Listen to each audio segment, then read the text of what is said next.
Again, thank you for coming here, for patronizing our alumni continuing formation programs. Um, to begin with, the opening prayer will be led by Mia Reyes, which is the current AVA Ateneo Association, Alumni Association President. Yeah. Let's stand up and put ourselves in the holy presence of God. A few moments to quiet down and gather our thoughts and our hearts so that we will be open for this afternoon session.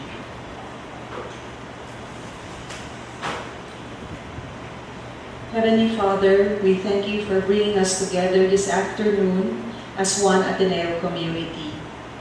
As concerned parents, grandparents, family members, teachers, caregivers to our children, bless us with an open mind and heart to understand our guest speaker's presentation and realize its implication to the way we raise our kids. May we leave this forum with a greater awareness of the impact that we have in the lives of our children. Likewise, after this talk, may we also be moved to action to build a better, more loving and caring environment for our children to grow in. All of these for your greater glory. Amen. In the name of the Father, and the Son, and the Holy Spirit. Amen. Thank you, Mel.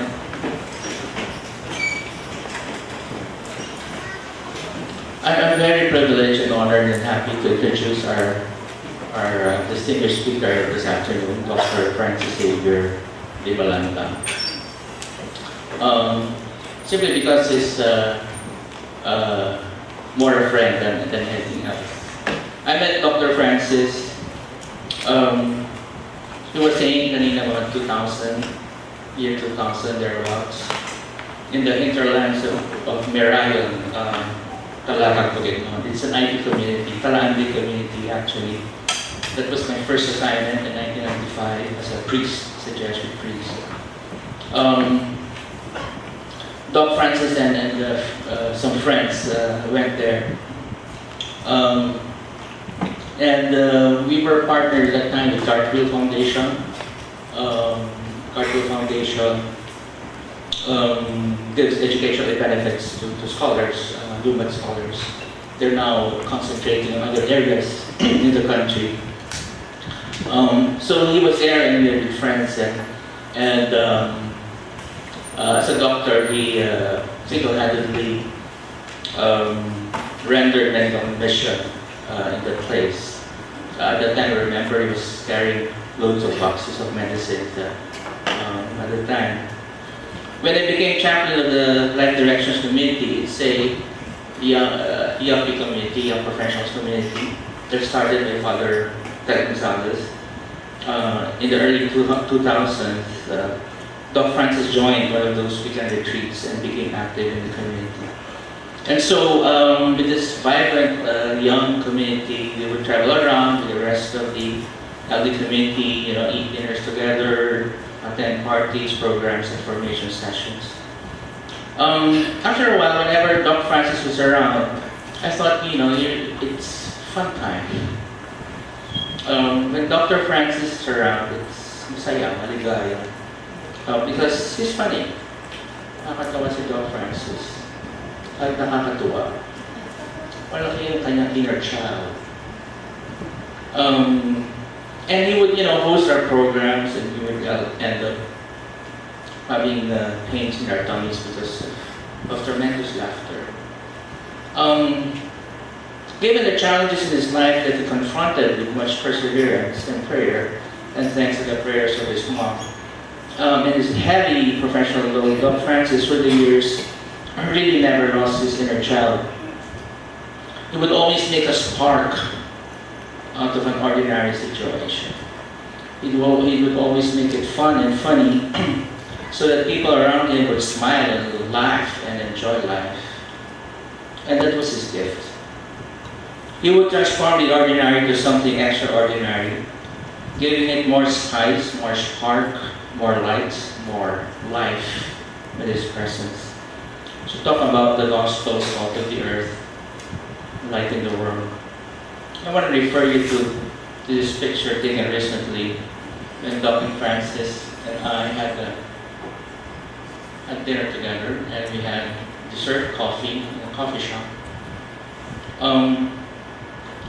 You could see here Dr. Francis in red socks. Are you in red socks now? He's an excellent comedian. But behind the facade of a funny clown is, I think, a deep sensitivity to things special. To persons who are truly unique, vulnerable, and authentic. To persons most in need of care, nurturance, and love. The special child. This child is not a child, he's an adult. She's a waitress there. She's a waitress. But at the same time, Dr. Francis had this gift of, turning the ordinary towards the extraordinary. He was able to persuade this lady to do this, to make a selfie. A total stranger before we came to our coffee shop. Dr. Francis has a soft heart for the special child because he sees himself and he admits over and over again that he has that ADHD. And because he admits that he possesses these traits. And that night I had the free diagnosis ako daw ADHD. Baka lahat kami ADHD. This natural soft heart of Dr. Francis led him to this profession, mission and vocation, as one of the top professional developmental pediatricians in the country. He would tell me when I was still assigned at grade school that he had child patients there, they were doing good in their studies. Dr. Francis loves life and is a very keen observer of life around him. And he would fill it with more vitality, more color, more drama, I want to call it, just to get more of life. Once in a recent baptismal party, he observed a 2-year-old girl being fed by her yaya. And he protested loud in front of the parents, maybe. And said adamantly, no, she should not be fed. As a 2-year-old girl, she should feed herself. So for our promotions for this talk, we chose this photo of Dr. Francis in tears. He was in tears at the time. With a sick child. Unfortunately, the sick child died around 2 weeks after being blessed with the Pope. Because this is MOA during the family gathering with the Pope. Dr. Francis told me that his encounter with the Pope was just an accident. He was just hoping to view the Pope from a distance as one of the crowd that day. However, early in the day, he was approached by the child's parents and requested him to accompany them to get the Pope's blessing. Perhaps Dr. Francis was in tears at this moment for many reasons. Perhaps he never thought he would be that close to the Vicar of Christ. Maybe he thought that the Pope's blessing upon the child was also given to him. Or maybe he thought that accidents don't happen in the eyes of God, and that God truly meant him to meet the Pope close range. And he would have to decipher what all this meant. So this was all a blessing to Dr. Francis that day. These were tears of consolation of tears. Dr. Francis gave me a handful of options for his talk today. He gave me a series of talks actually on the condition of the today's child. And hopefully eventually he would give the entire series to us. Parents, educators, teachers, nurturers, caregivers. For all of us who see in every child something unique, something original, something special, authentic, that we may have lost as adults. That really each child in our midst is not only our child, but also and more meaningfully a child of God. So, ladies and gentlemen, let us welcome Dr. Francis Xavier Dimalanta.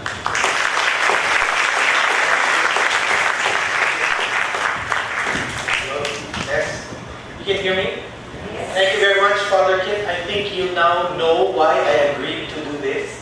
And only Father Kit can make me come on a Saturday afternoon, where it's a sacred time for pediatricians, because many parents want to be seen on a weekend. And I guess after listening to him, I know now why I was called here, because he just affirmed what I've been doing. And in our audience now is John and Gladys, now the parents of the child in that picture. They're also alumni. Can you stand up?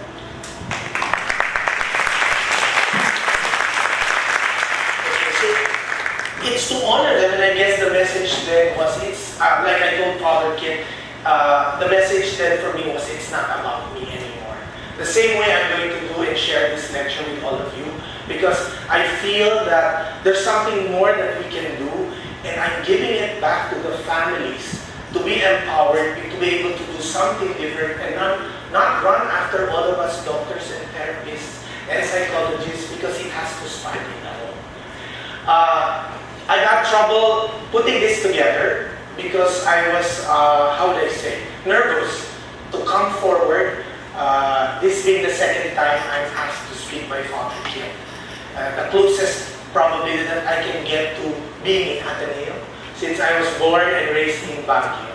So let this be an interactive thing. Please interrupt me, and we can learn from each other, because I guess all of us have important roles in life. So, the hurried child. Where is it? This way? How many of us are above 30 in this room? How many are below 30? Okay, so the below 30 group are the millennials, right? Maybe we, or I consider ourselves above 30 as more blessed, because we had a different childhood than yours. I would even say that 30 and below would constitute the hurried child syndrome. You're being asked by your parents to do many things all at the same time in the effort to make you successful, right? They only had the best intentions, and oftentimes I tell parents, your biggest mistake was that you loved too much and you gave them too much. Whereas 30 and above, we were made to make lots of sacrifices. I was the most spanked among our family, and only because my dad wouldn't spank my sisters, didn't believe that girls would have to be spanked. So even if it was their fault, I had to be spanked. Okay? So here we are with the following objectives. It's a fact-based understanding for the hurried child. So we will discuss the hurried child with two established sources. First, this was a book that I've come across, and I will end this lecture with his video to be able to further explain this phenomenon and discuss social, emotional, educational issues on different myths and realities. So this is something we didn't come up with. It's something we all actually have encountered, right? You, as parents or grandparents, know that this is what's happening now, and we have to learn ways to help the child achieve their fullest potential without pushing them too much. And to identify the right balance and highlight the role of both the pediatrician and the parents, because like I said, this is a partnership. It's not what I would tell you to do, but what you can also contribute or probably tweak with the family that you have. Because I often tell parents, there's no manual for parenting. You can read all kinds of books, but still will have to react to the way your child will actually act in front of you. And oftentimes, it becomes a knee-jerk reaction.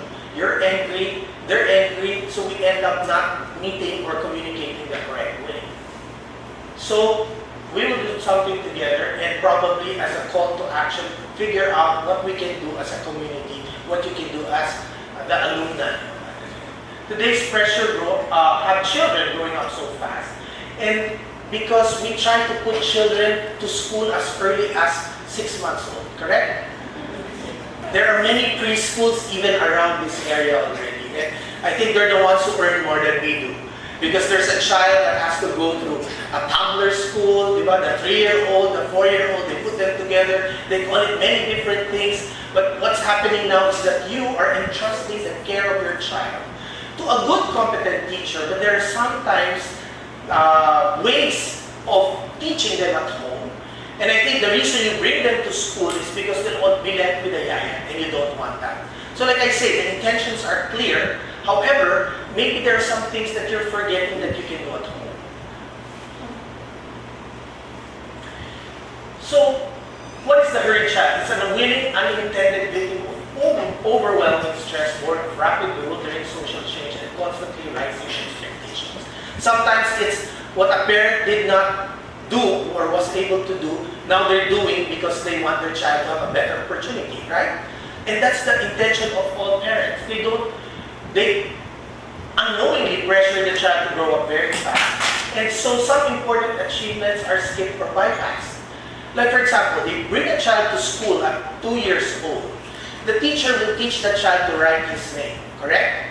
What is a developmental expectation of a 2-year-old? To scribble, not to write. A 3-year-old is expected to draw a circle, a square, not to write his name. And they're trying to force this little child who can only hold the pen this way to hold it in a tripod grasp, which a 3-year-old is supposed to be able to do, to just draw the shapes and learn how to write their names at 5 or 6 years old. And also not to forget that a 5 and 6-year-old will invert letters, and the parent doesn't have to get mad, because after 6 years old is when it becomes a learning disability, when it becomes dyslexia, dysgraphia, and all these things with the ADHD fund that Kid told you about, and pre-NFM, about the diagnosis I made for myself. No.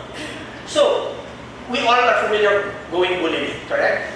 It actually is so repulsive, I don't watch it. I make use of it as an example because here they are trying to dress up all these little kids, acting out, and there's so many TV shows that we're not supposed to be allowed to show. We're not allowed to show our children because you are what you read, you are what you watch, you are what you eat. Constantly, they will be watching this, they will think, they would like to be these characters because they'll find it cute. How many of the children now want to grow up to be a yaya because they'll meet an adult? Right? It's the wrong message that we are sending them because of watching too much telenovela. We become very dramatic. It also results in trouble and troublesome behavior during adolescence because again, the brain of a child reaches adult size between 4, 5, 6 years old. So whatever they were exposed to will have effects when they get older. Also, things are done more quickly, efficiently. Yes, there is the digital kid now that we're talking about, correct? A minimum Filipino household will have 5 televisions, right? You'll agree with me. One in the bedroom of the mom and dad, one in the room of the child, or each child in the den, in the kitchen, in the dining room. Buti if there is one pa in the back room, di ba? Kasi you have to go there. And a child who will be in front of the TV will own an iPad and a phone. So there's a minimum of like 3 things that they're holding at the same time. I think many of them don't watch TV anymore like we used to do, right? It's all in the iPad. So things are done more quickly and efficiently. They're more creative. However, the drawback is that they are so impatient. This is the I generation because it's all about me. I want this right now, right here. Okay, so we have to do something about it because they can't wait. How many will be eating so fast so that they can go out and play again, right? Akala mo, okay, shit, they ate everything already, but actually they want to be using their gadgets again. So it's a whole interplay of parents, the school, media, all these gadgets that actually end up having our hurried child.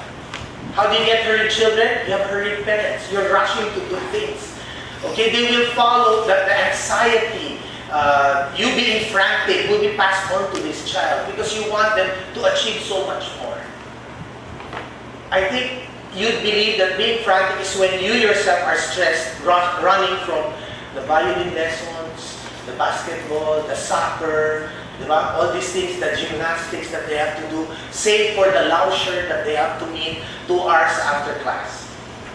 So sometimes it's also because the parent was not able to experience this, so wants the child to, wants to live his life through the child, correct? So things that you weren't able to do and your parents didn't give you, you make that child do. And it's more of a competition because your neighbor's child can do this, what can my child do so that he'll be more intelligent compared to the next child? Or you'd feel pressure because all your amigas, children, are going to school, so you have to send your child to school, even if they're not ready. Every time I'm asked what is the age a child should be going to school, I tell them it's when the school is ready for the child. Okay, what does that mean? If a child showing early signs of being able to read, to write, then by all means bring that child to school already. But if a child wants to play, allow the child to play till 4, 5, 6 years old, then he'll be ready to learn after having exhausted himself in the first few years of life. So, there is a disproportionate concern with child success in school, sports, and other activities. I have parents who are great basketball players, and they want their child to be a great basketball player too. And your child is an accident waiting to happen. So how do you make that happen? Again, maybe we will have to choose that which the child wants or offer other options rather than making it so difficult for him to learn the craft of the dad and the mom. So, children take over household responsibilities for the tired working parent. These are like, how do we end up with a hurried child? Especially, probably if the parents are separated or single parents. And you know how disturbing it is. There is not one day in my clinic day that I have a patient whose father or mother is an OFW. Okay? And I would digress and say there is a book by Dr. Hani Karanda where it says na wala ang ilaw ng tahanan, where it is most important if there's someone who's going to leave the house, that it's the mother who's the third choice. First is mother and father, next is father, and then the last one would be the mother, because somehow it's different with the mother being at home. And I think that's the reason why many of the men who find themselves in the poso, diba, in the provinces, because they're the ones washing and everything, they go into drinking and gambling and all of this because their function as a breadwinner has been stolen from them. Okay, so the way to give it back actually is when they build all these houses together and yung ibalik sa kanila, because a Filipino man's ego is so huge na hindi nila ito kaya tanggapin. Also in schools, it's not very test and score dependent, right? You are measured by what grade you will make in class, and if you're not good, you feel bad about yourself, obviously, because you're paired or compared to other children your age who may be doing better because probably they were born and they were stimulated enough, because I feel it's both being born with it and being nurtured that makes for a child who is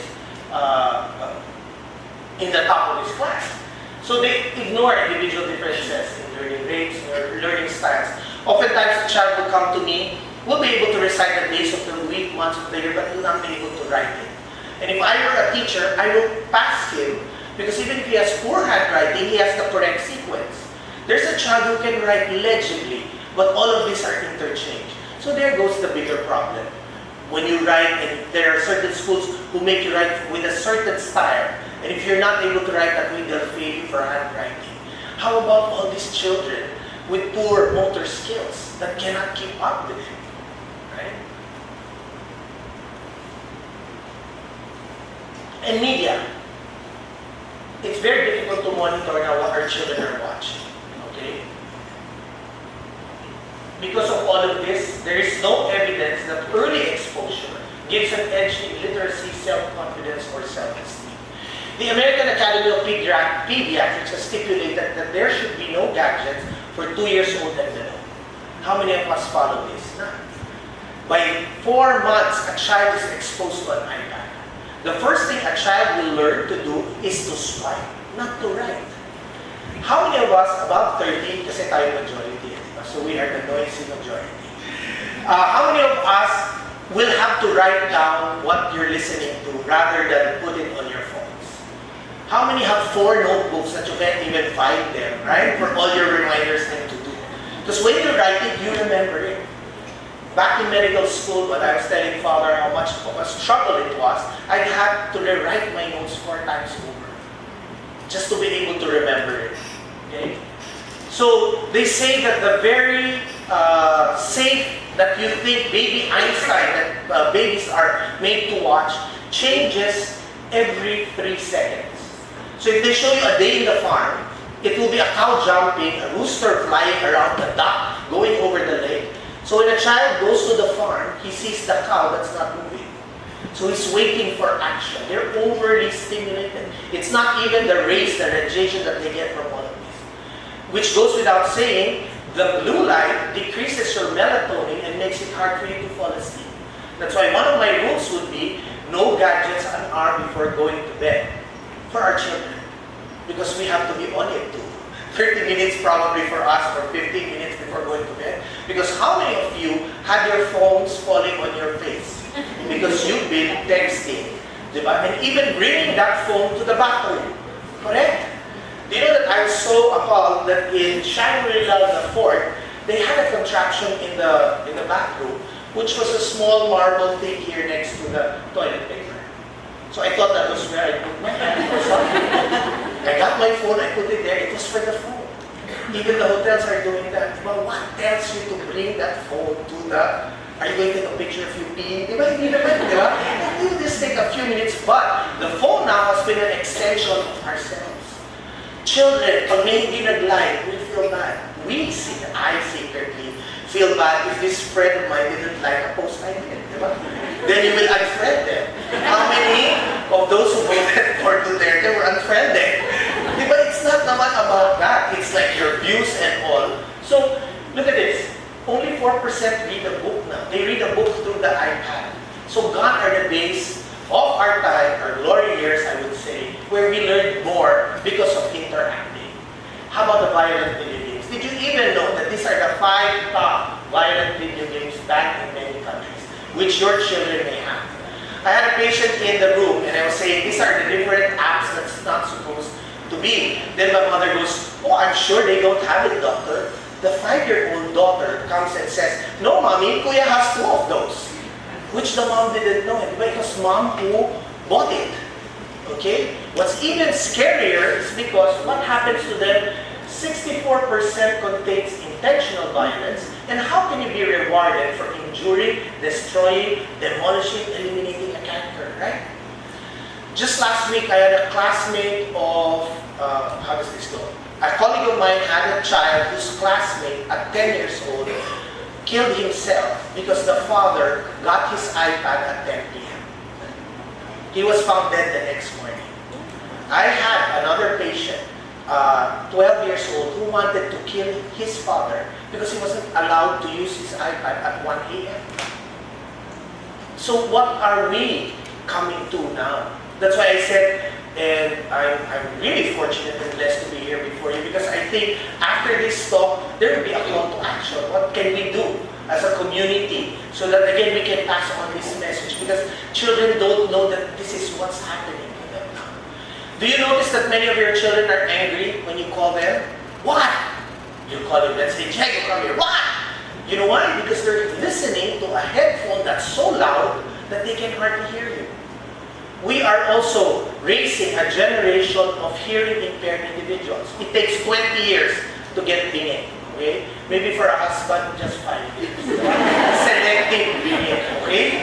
But then what I'm trying to say here is, let's ban the use of all these headphones while you're in the car. You have to talk to each other, right? You don't ask them, how was school? Good. Ask them, who was your teacher who didn't look good today? No, not like that. It has to be something positive. Who was your classmate who helped you today? Then you can start a conversation. Because isang tanong, isang sagot na lang sila. They do not engage. Okay? So, we know that there are different rating systems, but we don't even follow them. Parental guidance. Do you sit next to your child watching all of this? No. There's no 2 minutes that a working mother or even a housewife will sit next to that child because you have more important things to do. Plus, you're also on your gadget. Correct? So, I'm also as guilty. So, among young children, hurrying is perceived to be rejection, that you don't care. A child's talking to you and you are texting. So, what message does that mean to them? Also, they should respond to the child's feelings more than to the intellect. You tell her how proud you are of what she was able to do. You do not give false praise. Ang galing-galing ng anak ko, hindi naman siya makabasa. And she's already 8. Diba? So you don't sugarcoat what's there. Also, apologize for broken promises helps child perceive hurrying with less stress and will help children to become more thoughtful and sensitive. I've come to believe that I guess the difference between the millennials and all of us above 30 again would be the lack of respect. Right? That's the defining line. I'm not saying you're not respectful, but probably you're in a different realm of knowing what respect meant. Because when we were younger, our parents looked at us straight in the eye and we would cower in fear. Now you look at